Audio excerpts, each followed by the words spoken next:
Bienvenidos al Club de Emprendedores de la UCA. Hoy tenemos un webinar muy especial. Le agradecemos por su presencia. La comunidad UCA está muy contenta de apoyar. Desde la Dirección de Graduados la tenemos presente la directora Verónica Baridón. Sin más introducción, vamos a lo más importante, que es un webinar de Fabio Fabri. Durante todo el año tendremos otros webinars, pero el de hoy es muy importante para todos los emprendedores. Fabio, adelante. Bueno, voy a anular la cámara y voy a empezar con la presentación.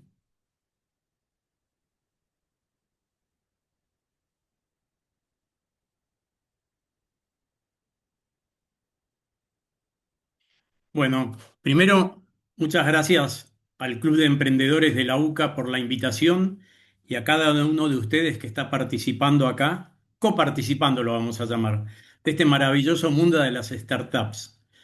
Quiero empezar agradeciendo a Verónica Baridoni y a Roxana Marchesi, que son un motor de empuje muy grande para este proyecto de la UCA, además de Alejandro Mateos, claro está. Pero sin ellas, mucho de esto no estaría ocurriendo. Voy a empezar con una experiencia que me sucedió hace pocas semanas. Me llamaba un emprendedor que decía que quería hablar conmigo y me dijo, generamos una reunión y me dijo, Fabio, mirá qué bueno, quiero mostrarte orgulloso una plataforma que acabo de terminar.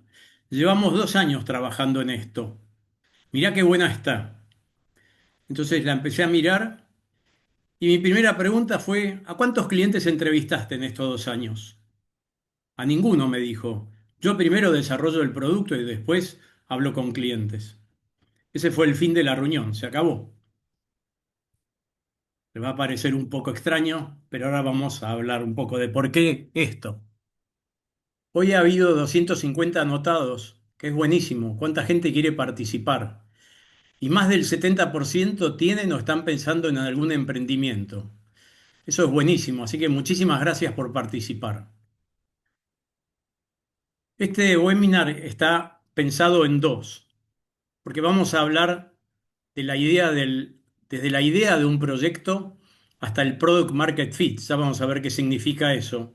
Y hemos dejado para el segundo webinar algo específico que es cómo escalar el negocio y el Model Business Canvas. ¿Qué es lo que me gustaría que suceda hoy? Todos creemos que vinimos a hablar de startups acá. Y sí, vamos a hablar de startups, pero mi deseo es otro. Es algo mucho más amplio y profundo. Quiero invitarlos a cambiar la forma de pensar un emprendimiento. Esto es mucho más potente que aprender herramientas. Mi objetivo es que, terminada esta coparticipación que vamos a hacer, cuando vuelvan a mirar su proyecto, lo hagan con una perspectiva completamente diferente, pensando de una manera diferente. A mí a la vez me encanta la coparticipación. Quiero que todos participen. Pero hoy vamos a estar dedicados a hablar de un marco de referencia, porque sin ese marco de referencia es muy complejo hablar de cosas concretas. Para hacer este webinar estuve pensando bastante cómo encararlo y se me ocurrió una idea. Ya vamos a ver qué significa, que es la velocidad de aprendizaje. Porque al fin y al cabo, esta idea está asociada a que hay un montón de personas acá que tienen o quieren tener un proyecto, y cuando tienen o quieren tener un proyecto, todo es caótico, va a una velocidad caótica. Entonces lo que intenté es replicar ese modelo caótico para que ustedes puedan empezar a sentir eso desde este preciso instante. Y la idea de esto es generar más empatía. En el que viene, ustedes van a participar muchísimo, van a compartir experiencias, pero necesitamos tener este marco de referencia. Sin más, vamos a empezar. Acá seguramente todos van a conocer a estas empresas: Stripe, OpenAI, Nubank, Mercado Libre, Netflix, Airbnb. ¿Y qué tienen en común estas empresas? Seguramente muchos me van a decir, mirá, uy, la cantidad de tecnología, la innovación, los millones de dólares que facturan, los inversores, inteligencia artificial, los equipos. Todo eso es cierto, pero no sirve para explicar desde dónde salieron y hasta dónde han llegado hoy en día. Lo que buscamos entender acá es qué hicieron cuando no eran grandes. Hicieron algo en común todas estas. Todas aprendieron antes que sus competidores. Todas tuvieron una obsesión enorme por aprender, hablaban con clientes, probaban hipótesis, se equivocaban, corregían, volvían a probar. Y entonces, ¿qué es lo que se convirtió en su ventaja competitiva? Justamente esa velocidad de aprendizaje. Ese es el verdadero activo de una startup. Una startup no gana porque sabe más, gana porque aprende más rápido. Este concepto de velocidad de aprendizaje es esencial. Hoy todas las empresas ya son enormes, pero en algún momento fueron una startup. Y entonces, ¿qué sucede? Cuando empezamos a mirar, mucha gente, tenemos una empresa tradicional. ¿Qué hace una empresa tradicional? Tiene un modelo de negocio que es conocido, busca constantemente cómo ser más eficiente, optimiza procesos, trabaja para reducir riesgos al mínimo y conoce a sus clientes. Bueno, una startup es otro animal. Una startup se define por la manera en que enfrenta la incertidumbre. Es una organización que está aprendiendo continuamente bajo incertidumbre extrema. Entonces, Steve Blank hizo una definición. Una startup es una organización que busca un modelo de negocio repetible, escalable y rentable bajo condiciones de extrema incertidumbre. Y es una palabra interesante, buscar. Una startup está continuamente descubriendo eso. Uno no puede gestionar una startup con una empresa tradicional. Querer manejar una startup como un negocio tradicional es una manera de querer darse contra un paredón muy fuerte y que seguramente va a terminar mal. Entonces, podemos decir, la misión de una startup no es ejecutar un plan perfecto, no lo tiene. Lo que tiene que hacer es descubrir un modelo de negocio que funcione. Y para eso tiene que estar continuamente buscando respuestas sobre necesidades de sus clientes. Entonces les dejo una reflexión acá. ¿Cuántos de ustedes sienten que todavía están buscando su modelo de negocio? ¿Y cuántos se han preguntado esto? ¿Qué es lo que necesita mi cliente? Hay una estadística que es abrumadora. ¿Por qué fracasan las startups? Seguro que esta ya la vieron. 9 de cada 10 fracasan. ¿Y por qué creen que fracasan? Más del 50% del fracaso es porque construyeron algo que el mercado no lo necesitaba. O sea, empezaron por un producto y dijeron, ah, yo voy a hacer este producto y seguro que la gente lo va a comprar. Construyeron algo antes de validar si lo que estaban haciendo era un problema importante para los clientes. Entonces les vuelvo a hacer una pregunta. ¿Ustedes pensaron si están en un proyecto en el cliente antes del producto? Imaginen, no sé, que hay un arquitecto que hace una casa para un cliente, hace una casa entera, la desarrolla, la construye y una vez que terminó se la muestra al cliente, sin antes haber sabido nada de ese cliente. Suena absurdo, sin embargo, es lo que hacen la mayoría de las startups. Desarrollan funcionalidades, invierten plata, diseñan marca, lanzan cosas y recién después salen a preguntarse si alguien las necesita. Imaginen la enorme dedicación de plata y esfuerzo para hacer algo que nadie quería comprar. Por eso, el mayor riesgo no es desarrollar mal, es desarrollar en una dirección equivocada, desarrollar algo que nadie necesita. Todo esto suena tremendo, pero como buena noticia, que este problema tiene una solución. Es una noticia buenísima, porque significa que hay una manera de reducir el riesgo, se puede aprender. ¿Y cómo se llama esa solución? Se llama algo que se dice validación.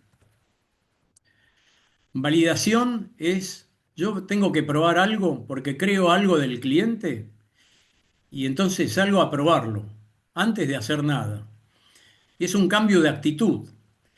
Me estoy enamorando del problema, no de la solución. No empiezo con un proyecto, empiezo con intentar descubrir un problema. Entonces, yo creo que hay un problema, genero una hipótesis. Esa hipótesis hago un experimento, lo pruebo con la gente, veo si lo validan o no. Si lo validan, que bien voy, si no lo validan, tengo que cambiar. hago iteraciones y vuelvo a un nuevo problema. Bueno, eso que vemos así se llama Startup Mindset. Y las startups que crecen no son las que están enamoradas de un producto, son las que hacen algo diferente, están obsesionadas por entender un problema. Parece una diferencia pequeña, pero no lo es. Ese enfoque lo cambia todo. Cuando uno se enamoró de una solución, empieza a defenderla, busca argumentos para demostrar por qué funciona, alguien le dice algo negativo e ignora ese feedback, cree que hay que agregar más funcionalidades, invierte plata, trata de convencer al mercado. En cambio, cuando uno se enamora del problema, escucha, observa, hace preguntas, cambia. Y si descubro una solución mejor en esa búsqueda, no tengo ningún problema en abandonar lo que estaba haciendo. ¿Escucharon bien? Abandono lo que estaba haciendo. ¿Por qué? Porque me di cuenta que la gente no está buscando eso. Eso es lo que se llama Startup Mindset. Y el objetivo que tiene es no demostrar que tengo razón, es descubrir una verdad lo más rápido posible. Entonces, podemos decir que las startups exitosas no son las que tienen mejores ideas, son las que aprenden más rápido. Por eso les hablé al principio de velocidad de aprendizaje. Les voy a dar otra frase que es muy cruda, pero es absolutamente real. El mercado no recompensa el esfuerzo. A nadie le importa todo lo que ustedes se rompieron para desarrollar lo que tienen. Lo único que recompensa el mercado es el valor. Si ustedes gastaron mucha poca plata, le dedicaron muchas horas, durmieron poco, trabajaron los fines de semana, es un problema de ustedes. Yo lo que necesito es que me ayudes a resolver un problema mío. ¿Cuántos de ustedes pensaron en esto antes de desarrollar algo? Y les voy a tocar muy por el costado la inteligencia artificial. Hoy todo el mundo habla de inteligencia artificial, lo escucho por todos lados. Y la gente se apura, mirá, te aviso, estoy haciendo algo que tiene inteligencia artificial. La inteligencia artificial es buenísima porque ayuda a acelerar la construcción de algo, pero nunca va a reemplazar el entendimiento del cliente.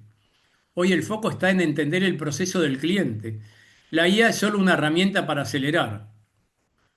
Entonces les hago una pregunta. Si mañana un cliente a ustedes les demostrara que lo que ustedes están desarrollando no resuelve ningún problema concreto, ¿tendrían el coraje de cambiar de rumbo? ¿Dejar de lado lo que están haciendo y porque escucharon a un cliente empiezan un recorrido nuevo? Sería bueno que lo hagan, porque las startups exitosas no defienden ideas, defienden este aprendizaje. Experimentan y definen si es válido o inválida esa idea que están probando. Es un cambio muy grande. Y les puedo decir, una hipótesis invalidada o validada vale más que una opinión confirmada. Alguien me dice, no, a mí me gustó. ¿Qué significa que me gustó? Es, yo validé una hipótesis, sí o no. ¿Cuál es la idea más peligrosa para una startup? Les voy a mostrar dos caminos diferentes. El primero es el camino que sigue la mayoría de la gente cuando empieza a emprender. Se nos ocurrió una idea, nos entusiasma, empezamos a desarrollarla, invertimos tiempo, plata, llegó el día del lanzamiento, que bueno, lo hicimos. Lo que conté en la experiencia apenas empezó. Y ahí descubrimos que conseguir clientes es muchísimo más difícil de lo que imaginábamos. ¿Por qué? Porque hicimos algo sin preocuparnos si a la gente le importaba o no. Bueno, existe el otro camino, el de las startups exitosas, que parece más lento, pero al final termina siendo más rápido. Entiendo al cliente porque tuve una idea y la validé, descubro el problema, valido la hipótesis y recién después construyo algo que se llama MVP, Minimum Value Product. Ya vamos a entrar a eso. Y si eso va bien, recién escalo. Este orden pequeño es una diferencia enorme, porque se hace, ¿qué significa esto? Estamos construyendo un producto basado en evidencia, no basado en opiniones sin sustento. Entonces, mi consejo acá es, no empieces por la solución, empezá por el aprendizaje, por descubrir verdades de tus clientes. Entonces aparece una pregunta inevitable, si el producto no es el punto de partida, ¿qué es lo que tenemos que hacer primero? Y lo primero que hay que hacer, lo dijimos recién, no empieces por la solución, empezá por el aprendizaje. Recordá, la gente compra soluciones a sus problemas, todo lo demás no le importa. Entonces les hago una pregunta, no para que la contesten hoy por acá. Pero si tuvieran que describir su emprendimiento en una frase, ¿de qué estarían hablando? ¿Del producto o del problema que están solucionando? Piénselo con sinceridad. Si la primera palabra que aparece es el nombre de un producto, seguramente están pensando como un fabricante y no como un fundador de una startup. Y quizás no sepan mucho de su cliente tampoco. Igual no es la idea criticar a quienes ya desarrollaron algo. Quizás muchos de los asistentes de hoy están en esa situación. Y les quiero dejar un mensaje positivo. Todavía están a tiempo de validar. Y no significa que lo hicieron mal, significa capaz que nadie les explicó el camino a seguir y tuvieron un enorme valor de empezar a hacer cosas. Bueno, es tiempo de empezar a validar. Entonces aparece otra pregunta. ¿Qué debemos entender primero? Y acá aparece un concepto importantísimo, que se llama propuesta de valor. Si entendemos que los clientes compran soluciones y no productos, ¿cómo descubrimos lo que valoran realmente? Y hay algo muy importante. De todo lo que hacemos, como estamos escuchando necesidades del cliente, el cliente es el centro de todo. Entonces, si yo les preguntara ahora, ¿cuál es la propuesta de valor de su startup? Seguro que van a hablar de un producto. Pero la idea es cómo construimos algo que la gente realmente quiera comprar. Si el cliente es el centro de todo, ¿qué es lo que yo estoy haciendo por él? Bueno, comencemos por la propuesta de valor. Hay una definición, puede haber varias, pero la propuesta de valor es una promesa clara y diferenciada de cómo una startup resuelve un problema importante para un cliente específico, generándole un beneficio superior a cualquier otra alternativa. Miren los puntos importantes que toca. Habla de un cliente, estoy diciendo para quién es, qué significa, que determiné hacia quién lo quiero definir. Habla de una necesidad o de un dolor, resuelve un problema. ¿Qué problema tiene el cliente? Habla un beneficio. ¿Cómo es que resolvemos eso y el cliente puede sentir que tiene un beneficio? Y habla de una diferenciación, que es soy superior a cualquier otra alternativa. Entonces, les voy a dar algo importantísimo. Tu producto no es tu propuesta de valor. Tu propuesta de valor es el problema que le resolvés a un cliente. ¿Y lo resolvés por qué? Porque escuchaste a tu cliente. ¿Lo pensaron de esta manera antes? Entonces llega una pregunta que quizás es importante hacerse. Una propuesta de valor no explica lo que hacemos. A nadie le importa lo que haces. Lo que le importa es por qué alguien nos tiene que elegir. Son dos cosas totalmente diferentes. Olvídense por un rato del producto. Piensen en algo mucho más poderoso, mucho más potente. ¿Por qué alguien debería elegirlos a ustedes y no a cualquier otra alternativa? Porque al fin y al cabo, como vimos acá, lo que ustedes hacen es una promesa.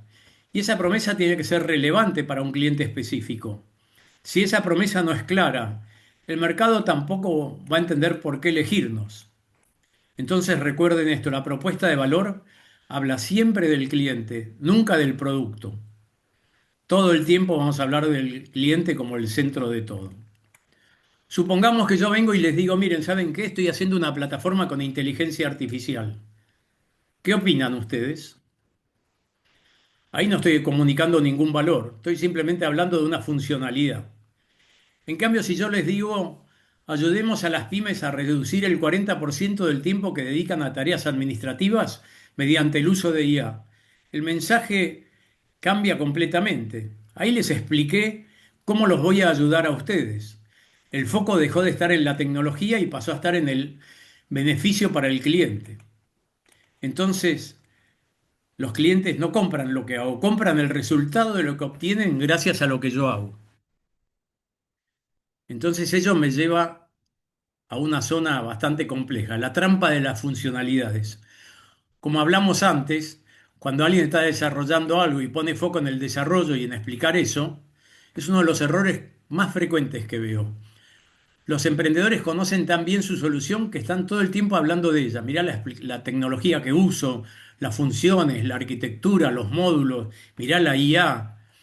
Pero el cliente lo mira y dice, yo no estoy pensando si me das un dashboard, yo lo que estoy pensando es, ¿me traes algún beneficio? Lo que el cliente quiere escuchar es cómo esto va a mejorar mi negocio, qué problema me resuelve, cuánto tiempo me ahorra, cuánto dinero me hace ganar, qué riesgo me ayuda a reducir. Las funcionalidades describen producto y el valor describe el impacto en el cliente. Qué cambio, ¿no? Entonces, ¿qué es lo que tengo que hacer? Es cómo transformo funcionalidad en resultados. Nuestro trabajo es traducir esas funcionalidades en resultados para el cliente. Cada vez que describan una característica, háganse esta pregunta. ¿Y qué gana el cliente con esto? Si todavía no lo pueden responder, es que no están comunicando valor. Y si no comunican valor, el cliente no los va a mirar. No hay que desmerecer las funcionalidades, son interesantes, pero eso hay que hacerlo después de que el cliente entendió el valor. Y el objetivo cambia, pasar del producto al cliente. Cuando empezamos a mirar la psicología de un consumidor, el consumidor mira sobre dolores y alegrías o frustraciones y alegrías. No es lo mismo hacer cualquier lista de esto me gusta, no me gusta. Es algo mucho más potente. La propuesta de valor tiene que empezar a tener dimensiones para mapear lo que queremos mostrarle al cliente. Entonces, cuando hablamos de pains o dolores o frustraciones, estamos hablando de cosas que afectan para que el cliente nos quiera comprar lo que hacemos. Pueden ser riesgos latentes, barreras de adopción, ineficiencias, costos, malas experiencias. Tu producto o servicio no tiene que solucionarle todo al cliente. Hay que empezar con cosas específicas. Si vos determinás o crees que un cliente tiene 10 dolores, empezá con 2, no empieces con 10. Es imposible transmitir soluciones para 10 dolores. Empezás de a pequeño, baby steps, de a poquito, y entonces empezás a pensar en el motor del deseo, que son los resultados, los beneficios y los deseos que tu cliente busca obtener. Vas a tener diferentes tipos de alegría, las requeridas, las esperadas, las que son sorpresivas, las deseadas. Y no tenés que inventar beneficios como mejor calidad. Mejor calidad no dice nada. Hay que definir métricas concretas y medir para determinar que un cliente está teniendo un beneficio concreto. Entonces, listar dolores y alegrías no tiene relación con lo que hay que hacer. ¿Y qué es lo que hay que hacer? Algo llamado jobs to be done, o el trabajo que tenemos que hacer. Simplemente les muestro tres ejemplos. Uber, Airbnb, Slack.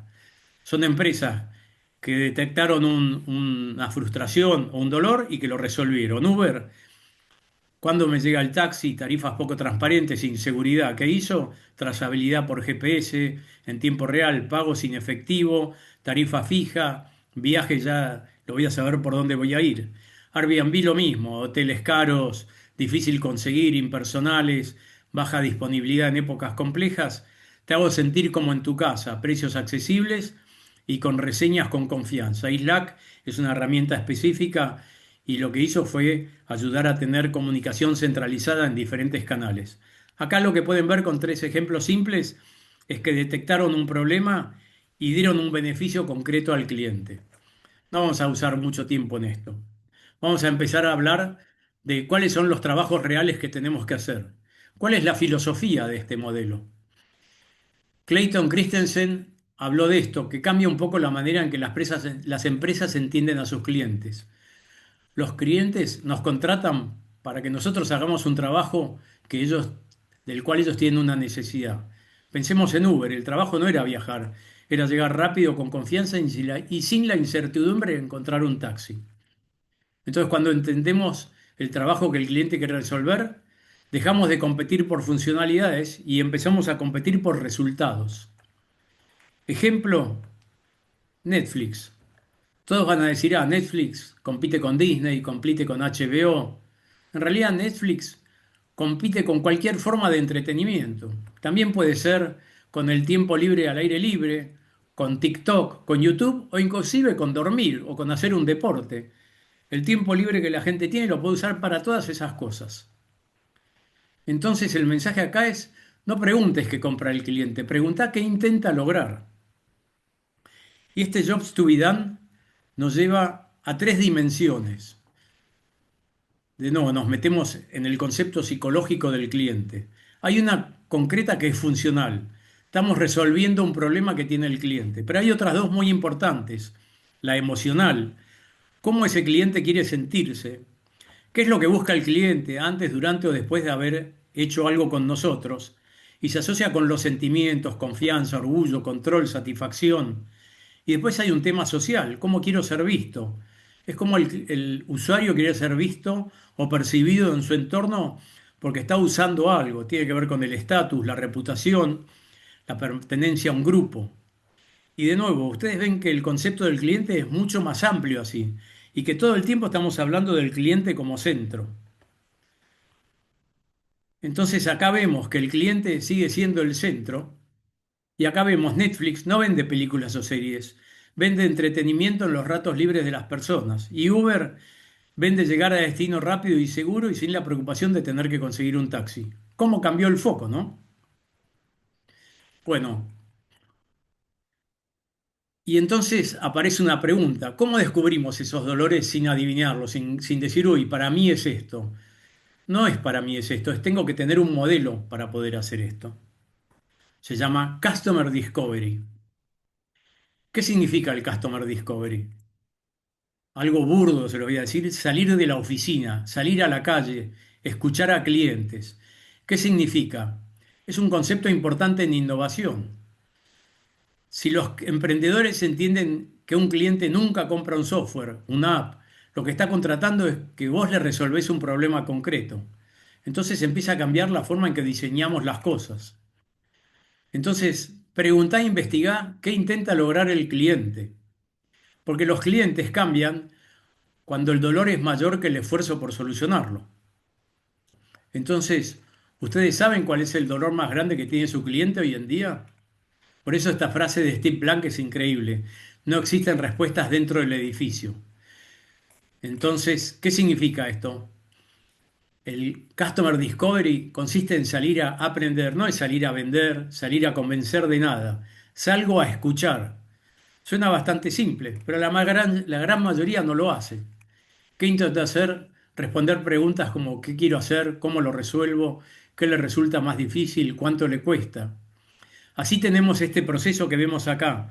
Partimos de una idea, generamos una hipótesis de supuestos sobre quién es el cliente y qué necesita, hacemos entrevistas, validamos o invalidamos y corregimos, retroalimentamos para confirmar o pivotear y después terminamos algo que se llama MVP, que ya vamos a ver, es Producto Mínimo Viable. Se los nombro, pero ya vamos a empezar a hablar. Entonces ustedes ven que acá hay una secuencia de intentar entender con entrevistas, después hacer un aprendizaje, probar algo, e entender si estamos en el camino correcto o no. Y esto nos lleva a un lugar. Toda startup comienza creyendo algo. Partimos de una idea. ¿Por qué? Porque creemos en algo. Y como creemos en algo, formulamos supuestos de que creemos entender un problema real de un cliente y nuestra propuesta de valor y la viabilidad de un canal elegido. Lo probamos a través de este MVP y medimos y buscamos métricas que nos digan estamos bien o estamos mal. Y si aprendimos y creemos que estamos en el buen camino, tenemos que intentar llegar a un lugar que nos permita escalar. Es así de simple.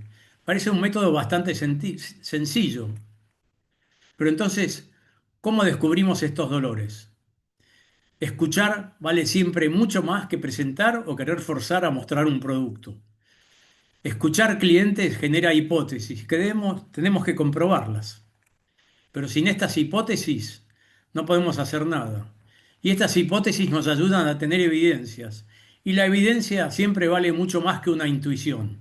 Escuchamos casos de que alguien dice, uy, soñé una noche y me pareció que descubrí el jardín del Edén. Está buenísimo. Pero la mayoría de las veces, si haces eso, vas a tener más problemas que soluciones. Entonces llegamos a este modelo de algo llamado MVP. Ahora se los muestro rápidamente. ¿Qué es el MVP? Genero una hipótesis, desarrollo un producto mínimo viable, que ahora vamos a ver qué es. Lo pruebo con clientes, mido y eso me genera un aprendizaje. ¿Cuál es el objetivo del MVP? Reducir el riesgo. ¡Wow! Una de las mayores confusiones que hay es que la gente tiende a creer que el MVP es una versión incompleta de un producto o pequeña, nada más alejado de la realidad. Un MVP tiene un objetivo concreto, es el experimento más pequeño que me permite validar una hipótesis importante. Y puede tener diferentes formas, una landing page, una presentación, un video, un formulario. El objetivo acá no es vender, es aprender. El MVP no minimiza el producto, lo que minimiza es el riesgo. Estamos en una etapa donde todo lo que hacemos, si no lo podemos validar, nos genera riesgo. Entonces, si mañana tuvieran que validar su idea sin escribir una sola línea de código, ¿qué harían? Les dejo esa pregunta. Ya sabemos que tenemos que descubrir problemas, entender al cliente, formular una hipótesis, diseñar un MVP. Pero ¿cómo convertimos eso en un aprendizaje? Bueno, existe algo llamado Lean Startup, que es aprender antes de construir. Ya dijimos que la mayoría de las startups fracasa porque construye demasiado temprano y construye mucho. Entonces, ¿existe una forma sistemática de reducir ese riesgo? Sí, es el Lean Startup. ¿Qué busco? Reducir el riesgo antes de invertir. El Lean Startup no es una metodología para ir más rápido, es una metodología para aprender más rápido. Y quiero cambiar esta idea porque es bien diferente aprender que programar. El objetivo no es construir un producto, el objetivo es validar una hipótesis. Estoy partiendo de una hipótesis y tengo que chequear si estoy bien o estoy mal.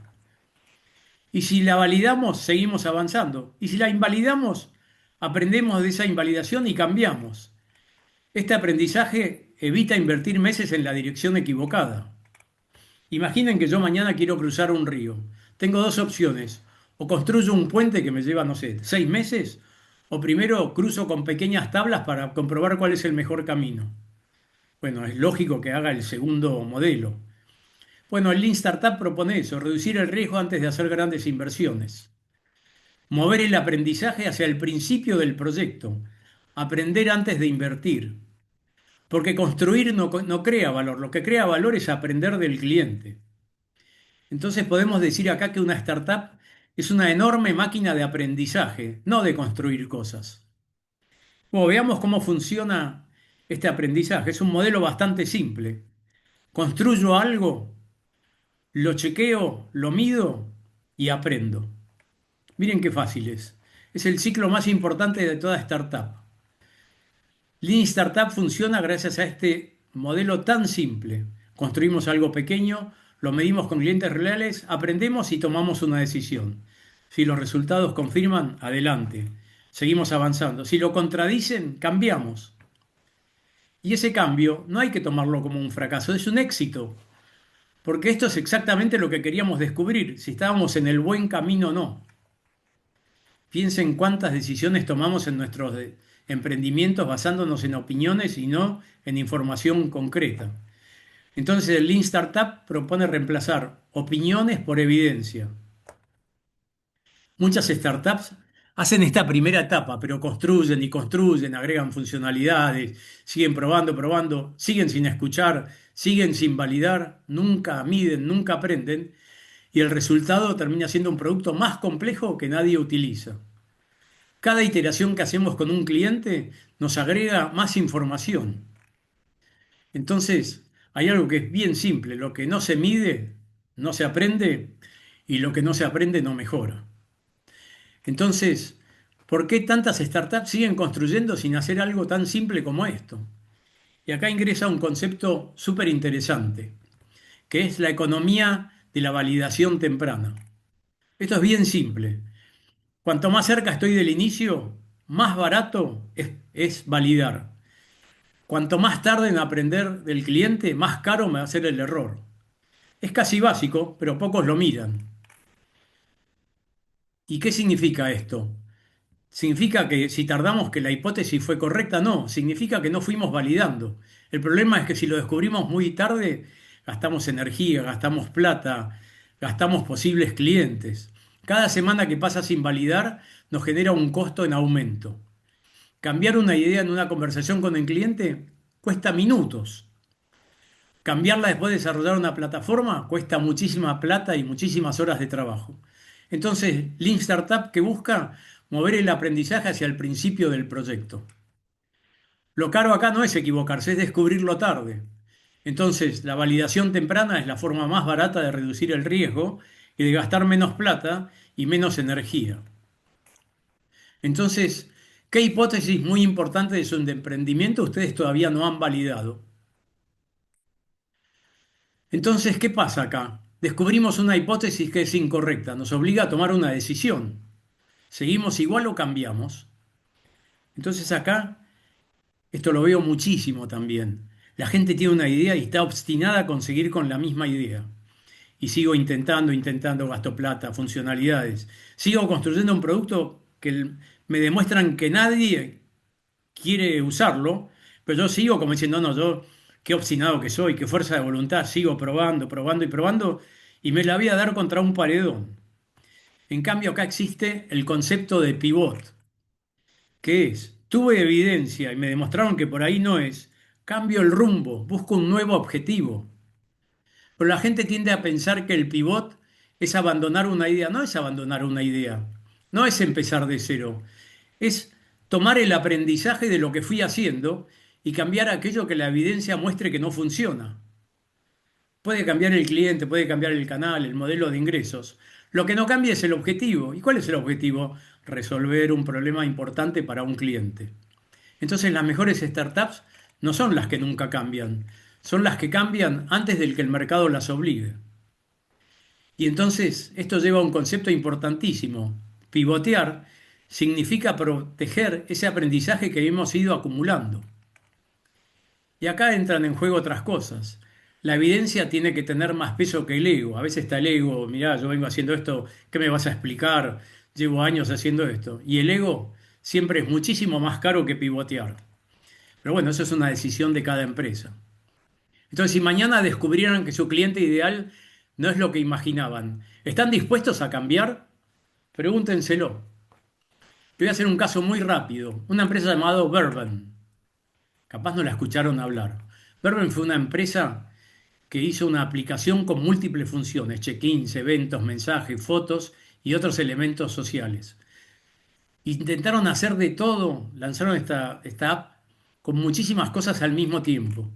Pero los fundadores empezaron a observar que la gente solamente usaba algunas cosas. ¿Y qué eran esas cosas? La función más utilizada era compartir fotos. Entonces, ¿qué hicieron? Lo que capaz muchos no harían. En vez de agregar más funciones, le quitaron, eliminaron casi todo y dejaron compartir fotografías. ¿Saben cómo se llama esa empresa hoy? Instagram. Esto dio origen a Instagram. Hoy es una empresa enorme. ¿Qué hicieron? Observaron, aprendieron, se enfocaron. Este es el verdadero mindset.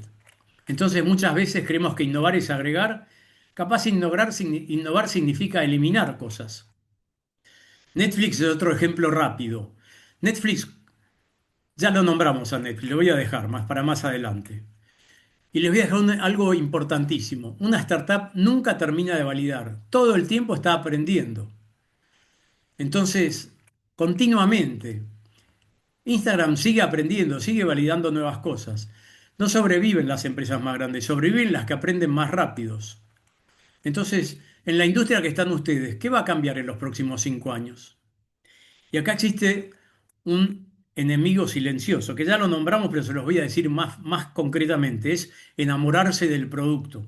Cuando me enamoro del producto, dejo de escuchar, defiendo una idea, ignoro señales y justifico todo. ¿Y qué es lo que hago? Dejo de aprender. Y el mercado no tiene obligación de validar nuestras ideas. Nosotros tenemos obligación de entender al mercado. Y este sistema de Lean Startup con inteligencia artificial todavía es más rápido. Pero de nuevo, la IA no reemplaza el entendimiento del cliente. Acumula velocidad, pero el aprendizaje sigue dependiendo de las personas. Entonces vamos a empezar a nombrar el mínimo value product. Es mucho más que un producto mínimo. ¿Qué es lo que busca? Aprender y reducir el riesgo.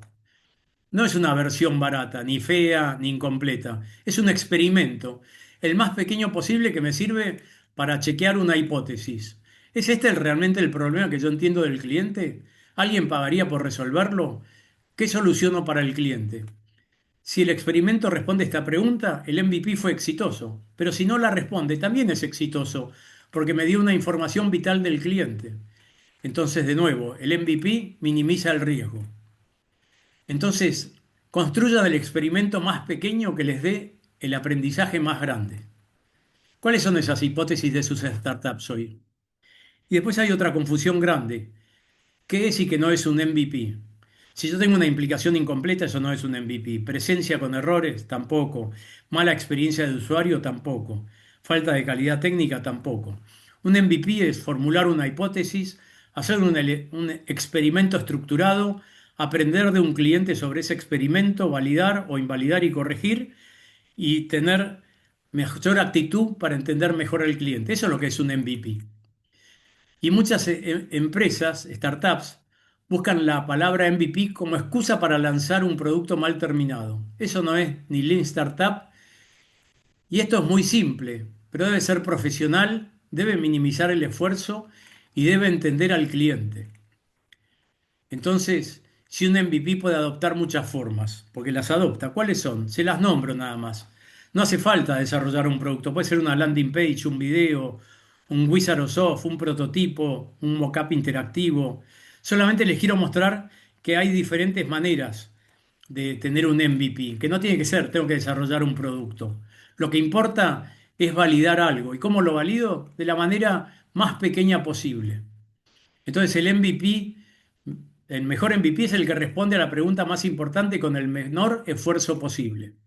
Les voy a dar un ejemplo de un MVP súper simple, Dropbox. Dropbox es una empresa que se creó para intercambiar archivos entre computadoras. Bueno, es un ejemplo de cómo validaron una hipótesis a un costo mínimo.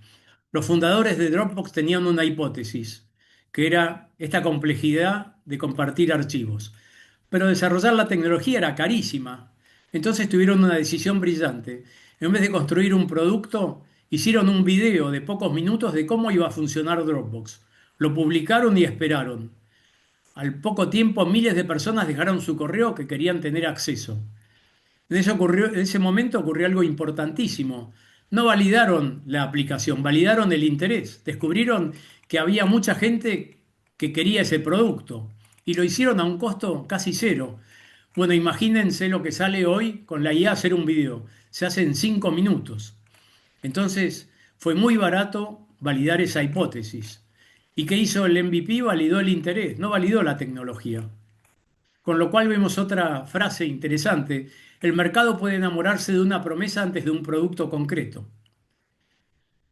Airbnb también es otro ejemplo concreto. Eran dos personas que vivían en San Francisco y cada vez que había conferencias se llenaban los hoteles. ¿Qué hicieron?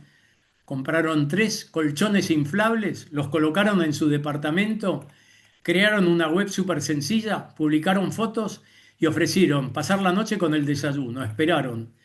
3 personas le reservaron. En ese momento no existía Airbnb, ni siquiera sabían si existía un negocio. ¿Qué hicieron? Validaron una hipótesis, vieron que a la gente le interesaba ir a una casa a dormir y desayunar. Ir a una casa de un desconocido, wow. Sí, la respuesta fue sí. Después hicieron muchas cosas más, pero como inicio ese MVP fue súper simple. Compraron 3 colchones y dieron un desayuno. El MVP no fue el sitio, fueron esos 3 colchones. Entonces, a veces capaz no hace falta una gran inversión. Entonces, no esperes construir la plataforma perfecta. Descubrí primero si el problema merece ser resuelto o no. ¿Y cuál sería el equivalente de los 3 colchones para el emprendimiento de ustedes? Entonces, ¿qué significa diseñar un MVP? Algo súper simple. Defino una hipótesis, la escribo, elijo clientes, diseño un experimento, lo pruebo, mido los resultados y una vez que terminé eso, decido qué hago con eso. Miren qué simple es el proceso. Bueno, la mayoría de las empresas no lo hace, las startups. ¿Y qué es lo que busco responder con esto? 5 preguntas. ¿Qué hipótesis quiero validar? ¿Quién es exactamente mi cliente? ¿Cuál es el experimento más simple posible? ¿Qué voy a medir? ¿Y qué decisión tomaré según el resultado? Y si tu MVP no responde a esta hipótesis, seguramente no estás haciendo un MVP, estás haciendo una primera versión de un producto. Entonces el MVP tiene que ser algo que te permita tomar una decisión con el menor esfuerzo posible. Y si el primer trabajo es diseñar este MVP, el segundo es mucho más importante, es qué medir. No vamos a entrar en esto lo vamos a entrar después en la próxima webinar, pero hay que tomar decisiones en base a hipótesis y tenemos que aprender a medir, porque si no medís, estás tomando decisiones sin sustento. Necesitamos transformar las opiniones en evidencia. Entonces, antes de hacer el MVP, tenemos que definir qué esperamos y si se comprueba o no. Si conseguimos más de 50 registros calificados, en 2 semanas avanzamos.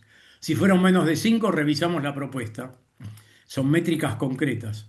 Acá no importa, un like no es una métrica, un comentario tampoco, una felicitación tampoco. Tenemos que medir registros, conversión, retención, pago, recomendación. Esas son métricas concretas. Y las métricas están solamente para ayudarnos a tomar mejores decisiones, no para demostrar que teníamos razón. Entonces, una métrica sin una hipótesis sin una métrica es solo una opinión. ¿Cuánto cuesta construir un producto completo? Es este camino. Tenemos la hipótesis, la validamos, hicimos un MVP, lo probamos, nos demostró que estamos en el camino correcto, escalamos. No estamos en el camino correcto, corregimos, revalidamos y si estamos en el camino correcto, escalamos. Pero no escales con incertidumbre, escalá con evidencia. Escalar con incertidumbre puede ser carísimo. La cantidad de startups que he escuchado que después de 2 años me dicen me estoy quedando sin plata, ya no sé qué más hacer y no me compra nadie. Bueno, quizás no has seguido un camino bueno. Entonces, antes de invertir en producto, respondete a todas las preguntas. Validé el problema, mi propuesta de valor es clara, el MVP generó evidencia, conozco las métricas. ¿Cuál es mi siguiente hipótesis? Y si todavía no puedes responder estas preguntas, es que seguís en etapa de aprendizaje, lo cual no es ningún problema, porque la velocidad sin dirección solo hace que llegues más rápido a un lugar equivocado y caro. Bueno, entonces ahora vamos a entrar en el otro concepto, que es el Product Market Fit. Hicimos un MVP, empezamos a escalar, empezamos a vender todo con muchísimo esfuerzo y de repente, ¿qué pasa? ¡Wow! El mercado me empieza a buscar, empezaron a crecer las ventas y sucede algo llamado Product Market Fit. ¿Cuándo sucede eso? Cuando un grupo de clientes encuentra tanto valor en lo que hacemos que comienza a adoptarla, a recomendarla y a volver a utilizarla en forma consistente. Hay un valor percibido, un uso recurrente y una recomendación. Es un cambio enorme. ¿Por qué? Porque el fundador puede empezar a dejar de perseguir clientes.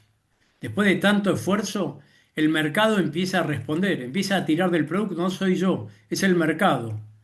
Eso es lo que se llama Product Market Fit. Un grupo de clientes descubrió el valor, empieza a usarlo, lo recomienda y lo compra nuevamente. Entonces es un momento mágico. Y el Product Market Fit no es una opinión, es un comportamiento del mercado. Wow, el mercado empezó a adoptar mi producto más allá. Entonces el Product Market Fit ocurre cuando dejamos de querer convencer que ese sea nuestro trabajo, el del fundador. Tengo que convencer a la gente de esto. El desafío cambia, ya no es más convencer, ahora es sostener el crecimiento. Entonces va a cambiar el trabajo principal del fundador, de vender a escalar. Cuando tu mercado entendió que tenés una propuesta de valor sin que tengas que explicarla, es que estás cerca del Product Market Fit. Y este es el momento interesante para los inversores. Si estás buscando un inversor y todavía no estás en el Product Market Fit, es muy difícil que te pongan plata. Entonces, una pregunta, si tu producto mañana dejara de existir, ¿cuántos clientes realmente lo extrañarían? Y si lo extrañan es que son señales del Product Market Fit. Podemos nombrar algunas señales. Los clientes vuelven. O sea, te compraron una vez, te compran otra y otra y otra y empiezan a consumir. Las ventas crecen, el mercado tracciona. Los clientes te recomiendan, mirá qué bueno este producto, lo estoy usando y me va bárbaro. El boca a boca se convierte en un canal eficiente. Hay un feedback consistente y la gente empieza a pagar sin resistencia. Empieza a pasar todo eso y es casi mágico porque empieza a una velocidad muy superior a la que uno puede imaginar. Entonces, ¿qué pasó? ¡Wow! Empecé a vender. También hay otras señales. Hay menor tasa de abandono, más uso del producto, mayor participación del usuario, menos objeciones. Y el Product Market Fit cambia el comportamiento tanto del cliente como del fundador. Entonces, ¿qué pasa? Esto tampoco voy a entrar ahora, simplemente se las nombro. Hay una manera de medir esto. ¿Cómo medir el Product Market Fit? Hay una serie de métricas que no vamos a entrar ahora porque me interesa más que se lleven los conceptos con esta idea de cambiar la forma de pensar. Pero lo concreto es que una startup no puede gestionarse solamente por intuición. Hay que tener evidencia concreta. Y la evidencia concreta se toma midiendo.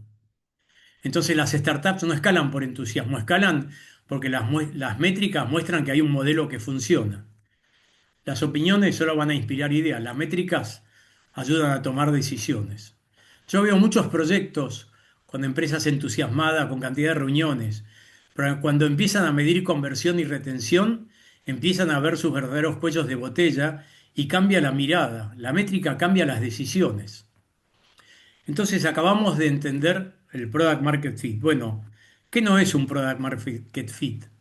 A veces de repente hay muchos usuarios, gran volumen de registros, hay mucha prensa, nos hablan, todo esto parece bárbaro, muchos likes, hay una ronda de inversión, wow, hay alguien que quiere poner plata, hay un buen lanzamiento. Sin embargo, los usuarios no vuelven a comprar, falta el uso recurrente, nadie paga, nadie te recomienda, te vas gastando la plata, ese churn es alto, pérdida de usuarios y hay mucha fricción. Entonces la transición sin retención de clientes es solamente una ilusión. Y no hay que vivir de ilusiones, hay que vivir de cosas concretas. Yo lo llamo las métricas de la vanidad, te hacen sentir bárbaro, pero las métricas del negocio te van a ayudar a tomar decisiones concretas. Mucho movimiento no significa que estás progresando, entonces no confundas popularidad con valor. Entonces, lo que estamos buscando es el Product Market Fit a través del aprendizaje. Y si todavía no lo encontré, vuelvo al mismo concepto de siempre, problema, cliente, entrevistas, hipótesis, MVP, aprendizaje, y sigo dando vuelta y vuelta hasta que llego a validación. Cuando llego a validación, estoy en el buen camino. El mercado siempre tiene muchísimas mejores ideas que el fundador. Recuérdenlo eso. Y en el Product Market Fit aparece cuando el mercado participa del diseño, porque te está diciendo cosas concretas. Entonces, en un proyecto que trabajé, tuvimos semanas buscando una solución. Las entrevistas mostraron que el cliente valoraba una funcionalidad secundaria. Bueno, o sea, hay que cambiar.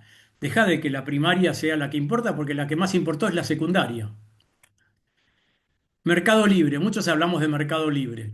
Mercado Libre empezó muy chiquito y su idea fue cambiando.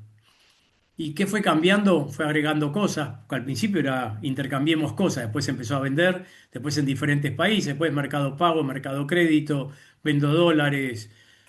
Hoy es un gigante latinoamericano. Entonces, cuando hablamos de una startup, la startup encuentra Product Market Fit. Una gran empresa lo busca todos los días y está continuamente mejorando. Usamos, y Mercado Libre usa la IA ¿para qué? Para detectar fraude, mejorar recomendaciones, optimizar logística. Pero de nuevo, es una herramienta, no reemplaza lo que saben del cliente. Entonces, las mejores startups no agregan productos, eliminan problemas. Entonces, acá después vamos, tu startup está preparada para escalar. Esto después lo van a tener. Es simplemente un cuestionario que me permite definir si estoy listo para escalar o no. Tiene áreas de exploración, áreas de validación y varias donde estoy cerca de Product Market Fit.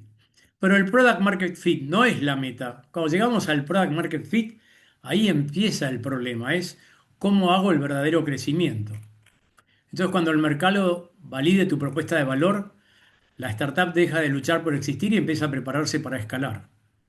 Este checklist te sirve. Vamos a ir terminando con algunas ideas. Y es esta idea, el modelo de negocio. ¿Qué es el modelo de negocio? Bueno, es el siguiente desafío, que no es vender más, es construir una empresa escalable. Una buena idea puede convertirse en un gran producto, pero un buen modelo de negocio puede convertir a ese producto en una gran empresa. Entonces, empezamos hablando de una manera distinta de pensar, entender al cliente, diseñar una propuesta de valor, validar esa hipótesis, construir un MVP, buscar el Product Market Fit. Todo eso nos llevó hasta acá, pero falta la parte fundamental, que es, tengo que tener un producto extraordinario sabiendo que eso es lo que necesita el cliente. Y si no lo encontré, sigo probando. ¿Qué me genera clientes? ¿Cómo llego a estos clientes? ¿Cómo genero ingresos? Encontrar el product market fit demuestra que resolvés un problema. Diseñar un buen modelo de negocio demuestra que podés construir una empresa. Bien diferente. Hasta acá llegamos con algunas cosas más que les voy a dar. Miren de todo lo que hablamos. El cliente es el centro de todo. ¿Qué es una startup? Velocidad de aprendizaje. ¿Por qué fracasan? Startup mindset. Enamorarse del producto. Propuesta de valor. Los clientes compran soluciones. El customer discovery. Lean Startup. Construir, medir, aprender. Costo del aprendizaje tardío. Pivotear. MVP. ¿Qué medir? Product market fit y modelo de negocio. Wow, miren todo lo que vimos. ¿Ustedes tenían en cuenta todo esto ahora que están en un proyecto o querían estar en un proyecto? ¿Y el trabajo del fundador, cuál es?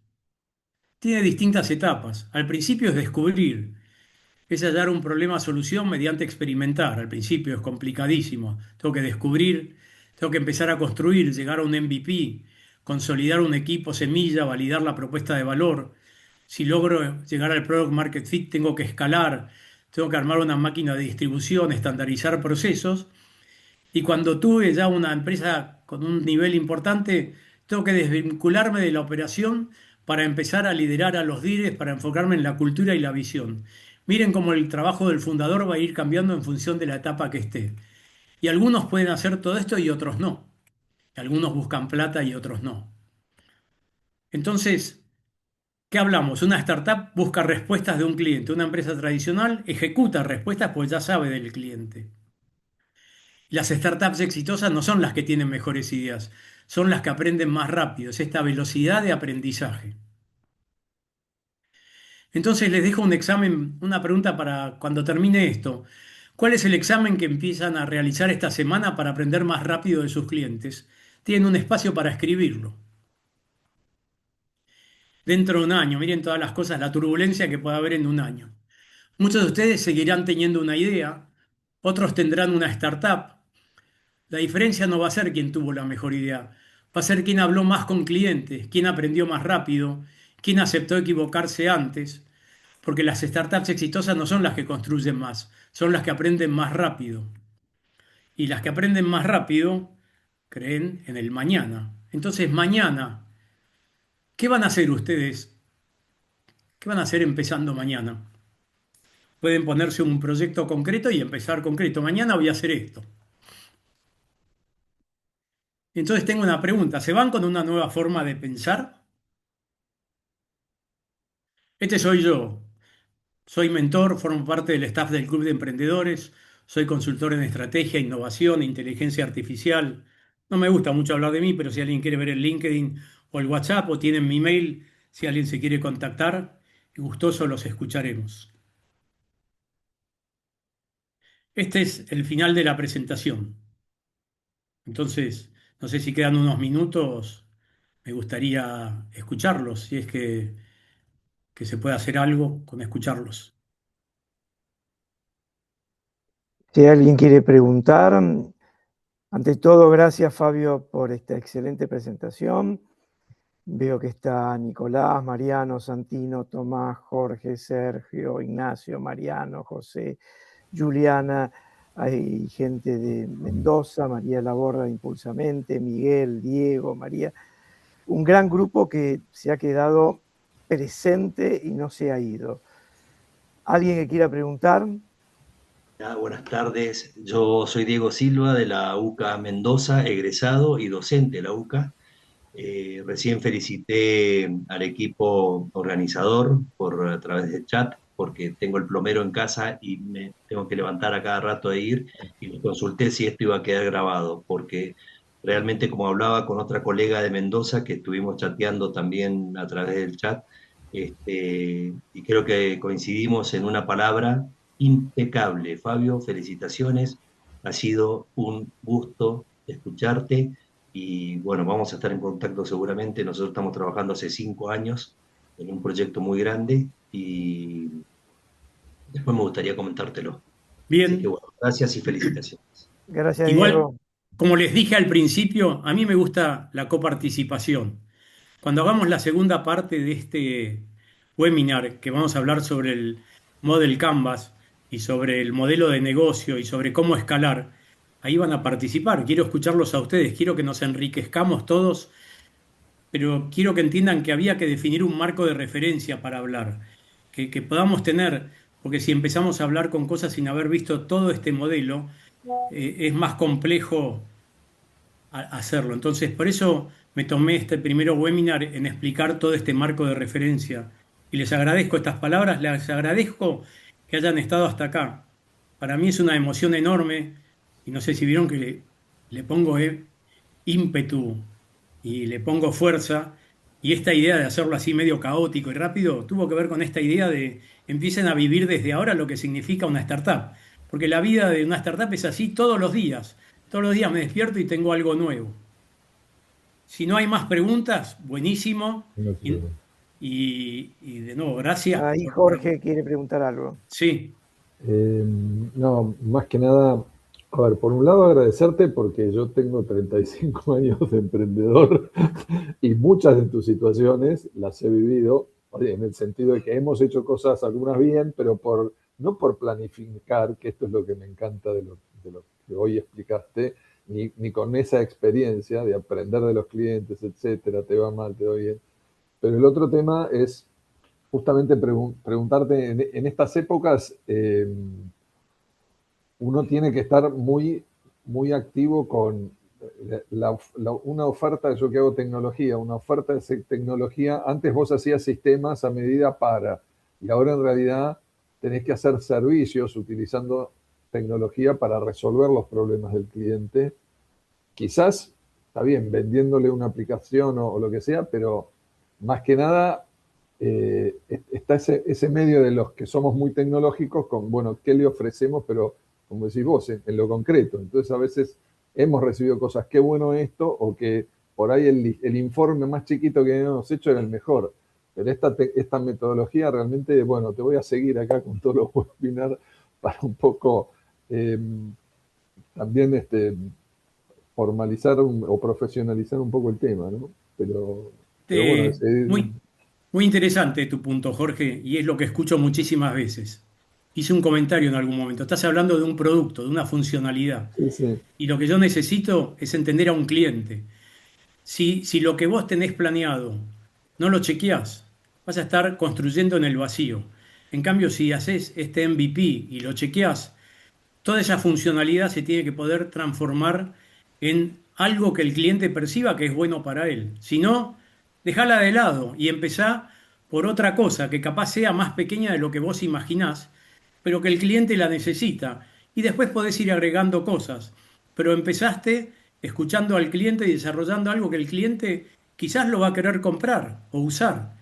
Si no, vas a seguir dando vueltas. La IA, de nuevo, lo nombramos varias veces, sirve para acelerar, pero lo que nunca cambia es que vos tenés que escuchar al cliente y vos tenés que validar hipótesis. Y recién después que validé, empiezo a probar y ahí ya después le puedo ir agregando, pero ya parto de algo que el cliente lo necesita. ok, gracias. Perfecto. Ahora le pasamos el cierre a Verónica Baridón.